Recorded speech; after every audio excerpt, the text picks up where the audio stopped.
ಸದ್ಯ ಕೋವಿಡ್ ಸಂಖ್ಯೆ ದಿನದಿಂದ ದಿನಕ್ಕೆ ಹೆಚ್ಚಾಗ್ತಾ ಇದೆ. ಈಗಾಗಲೇ ಪಾಸಿಟಿವ್ ಪ್ರಕರಣಗಳ ಸಂಖ್ಯೆ 200ರ ಗಡಿ ದಾಟಿಯಾಗಿದೆ. ಒಂದು ಕಡೆಯಲ್ಲಿ ಚಳಿ, ಇನ್ನೊಂದು ಕಡೆಯಲ್ಲಿ ಕೋವಿಡ್ ಸ್ಪ್ರೆಡ್. ಎರಡೂ ಒಂದಕ್ಕೊಂದು ತಳಕು ಹಾಕೊಂಡ್ರೆ ಅದು ಸಮುದಾಯದ ಮಟ್ಟಿಗೆ ಹರಡಬಹುದಾದ ಆತಂಕವನ್ನು ವೈದ್ಯರು ವ್ಯಕ್ತಪಡಿಸ್ತಾ ಇದ್ದಾರೆ.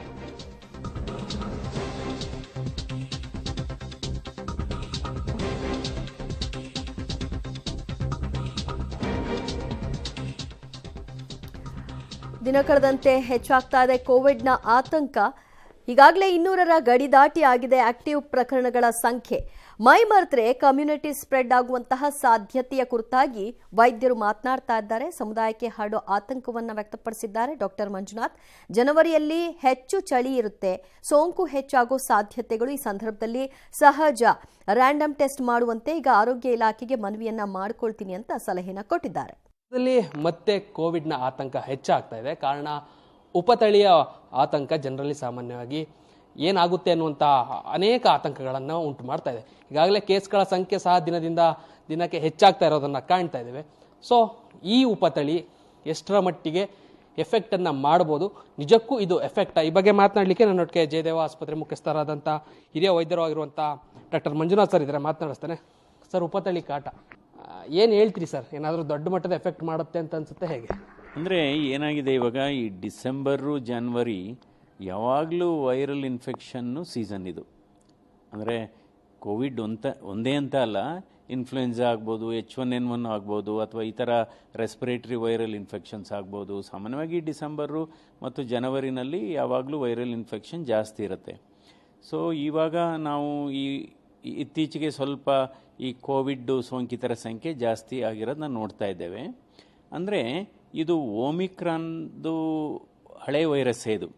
ಈಗ ನಾವು ಏನು ನೋಡ್ತಾ ಇದ್ದೀವಿ, ಈಗ ಕಳೆದ ಒಂದು 15 ದಿವಸ ಅಥವಾ 3 ವಾರದಿಂದ ಏನು ನೋಡ್ತಾ ಇದ್ದೀವಿ, ಇದು ಹಳೆ ವೈರಸ್ಸೇ, ಓಮಿಕ್ರಾನ್ ವೈರಸ್ಸೇ. ಅಂದರೆ ಇದು ಉಪತಳಿ, JN1 ಅನ್ನೋದು ಉಪತಳಿ. ಅಂದರೆ ಇದು ಹೊಸ ವೈರಸ್ ಸ್ಟ್ರೇನ್ ಅಲ್ಲ. ಸೊ ಕೋವಿಡ್ದು ಹಳೇ ಓಮಿಕ್ರಾನ್ ವೈರಸ್ದೇನೆ. ಸೊ ಅಂದರೆ ಈಗ ಆಲ್ರೆಡಿ ಏನಾಗಿದೆ, ನಾವು ಹೆಚ್ಚು ಟೆಸ್ಟ್ ಮಾಡಿದರೆ ಅದು ಸಂಖ್ಯೆ ಹೆಚ್ಚಾಗ್ತಾ ಹೋಗುತ್ತೆ. ಸೊ ಅದರಿಂದ ಆಲ್ರೆಡಿ ಈಗ ಕಮ್ಯುನಿಟಿಲಿ ಇದು ಸುಮಾರು ಜನಕ್ಕಿದೆ. ಈಗ 2 ವಾರದಿಂದ ಇಲ್ಲ, ಸುಮಾರು 1 ತಿಂಗಳಿಂದನೇ ಇದೆ ಇದು. ಬಟ್ ಈಗ ನಾವು ಜಾಸ್ತಿ ಈ ಟೆಸ್ಟ್ಗಳನ್ನ ಮಾಡಲಿಕ್ಕೆ ಪ್ರಾರಂಭ ಮಾಡಿದರೆ ಏನಾಗುತ್ತೆ, ಹೆಚ್ಚು ಕೇಸಸ್ನ ನಾವು ನೋಡ್ತೇವೆ. ಬಟ್ ಆದರೆ ಮುನ್ನೆಚ್ಚರಿಕೆ ಅಗತ್ಯ, ಭಯಪಡುವ ಅವಶ್ಯಕತೆ ಇಲ್ಲ. ಯಾಕೆಂದರೆ ನಮ್ಮ ಭಾರತ ದೇಶದಲ್ಲಿ 93% ವ್ಯಾಕ್ಸಿನ್ ಆಗಿದೆ. ಬೂಸ್ಟರ್ ಡೋಸ್ ತೊಗೊಂಡಿದ್ದಾರೆ, ಸೆಕೆಂಡ್ ಡೋಸು ತೊಗೊಂಡಿದ್ದಾರೆ, ಬೂಸ್ಟರ್ ಡೋಸು ತೊಗೊಂಡಿದ್ದಾರೆ. ನಂತರ ಸುಮಾರು ಜನರಿಗೆ ಬಂದು ಹೋಗಿದೆ ಇದು. ಅದರಿಂದ ಒಂದು ಕಮ್ಯುನಿಟಿನಲ್ಲಿ ಇಮ್ಯುನಿಟಿ ಇದ್ದೇ ಇದೆ, ಅದ್ರ ಬಗ್ಗೆ ಏನು ಎರಡು ಮಾತಿಲ್ಲ. ಆದರೆ ಸಿಂಗಪುರ್ ಆಗ್ಬೋದು, ಮಲೇಷ್ಯಾ ಆಗ್ಬೋದು, ಇಂಡೋನೇಷ್ಯಾ ಆಗ್ಬೋದು, ಅಥವಾ ಅಮೇರಿಕಾ ಆಗ್ಬೋದು, ನಮ್ಮ ಭಾರತ ದೇಶದಲ್ಲಿ ಆದ ಪ್ರಮಾಣದಲ್ಲಿ ಅಲ್ಲಿ ವ್ಯಾಕ್ಸಿನೇಷನ್ ಆಗಿಲ್ಲ. ಸಿಂಗಪುರಲ್ಲಿ, ಇಂಡೋನೇಷ್ಯಾ, ಮಲೇಷ್ಯಾದಲ್ಲಿ 60% ಅಂತಾರೆ. ಅಮೇರಿಕಾದಲ್ಲಿ ಇನ್ನೂ ಕಡಿಮೆ ಅಂತ 55% ಆಗಿದೆ. ಸೊ ಇಲ್ಲಿ ಭಾರತ ದೇಶದಲ್ಲಿ ಮತ್ತು ನಮ್ಮ ರಾಜ್ಯದಲ್ಲಿ 93% ಜನ ತಗೊಂಡಿದ್ದಾರೆ ವ್ಯಾಕ್ಸಿನೇಷನ್ನು. ಅದಕ್ಕೋಸ್ಕರ ಇದು ಹರಡುವಿಕೆ ಇದ್ದರೂ ಕೂಡ ತೀವ್ರತೆ ಕಡಿಮೆ ಇದೆ. ಆದರೆ ಇದು ತೀವ್ರತೆ ಕಡಿಮೆ ಇದೆ ಅಂದ್ಬಿಟ್ಟು ನಾವು ಅದನ್ನು ತುಂಬ ಲೈಟಾಗಿ ಲಘುವಾಗಿ ಪರಿಗಣಿಸಬಾರ್ದು. ಮುನ್ನೆಚ್ಚರಿಕೆ ಬಹಳ ಮುಖ್ಯ. ಮಾಸ್ಕನ್ನು ಪುನಃ ನಾವು ಧರಿಸಬೇಕಾಗುತ್ತೆ. Okay, thank you sir.